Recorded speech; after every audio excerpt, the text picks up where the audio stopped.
2021 সালের আগস্টে আফগানিস্তান থেকে মার্কিন সেনা প্রত্যাহারের পর তালেবান ক্ষমতায় আসে। সেই থেকে আন্তর্জাতিক মহলে তাদের স্বীকৃতি নিয়ে নানা আলোচনা চলছিল। এবার রাশিয়া প্রথম দেশ হিসেবে তালেবান সরকারকে আনুষ্ঠানিকভাবে স্বীকৃতি দিয়েছে।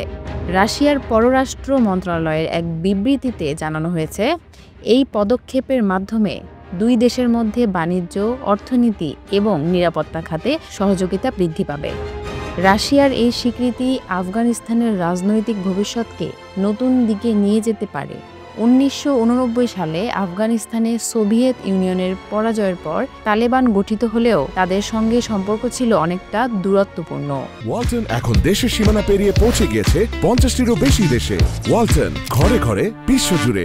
তবে বর্তমানে আফগানিস্তানে নিরাপত্তা পরিস্থিতি ও আঞ্চলিক স্থিতিশীলতা নিয়ে রাশিয়া অনেকটাই আশাবাদী।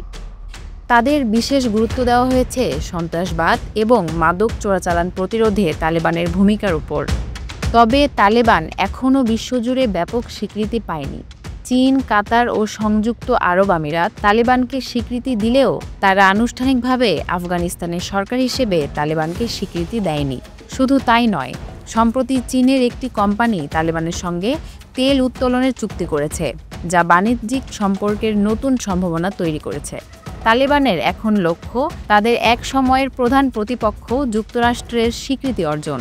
2025 সালে ডোনাল্ড ট্রাম্পের দ্বিতীয় মেয়াদ শুরু হলে তালেবান এ ব্যাপারে আরও উদ্যোগী হতে পারে বলে মনে করা হচ্ছে। তবে এই সম্পর্ক উন্নয়ন এবং নিরাপত্তা সংক্রান্ত আলোচনা যে সহজ হবে না তা বলাই বাহুল্য।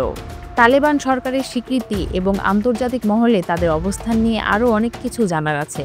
তবে এই পরিবর্তন আফগানিস্তান ও আঞ্চলিক নিরাপত্তা পরিস্থিতির জন্য কি সত্যি ইতিবাচক হবে?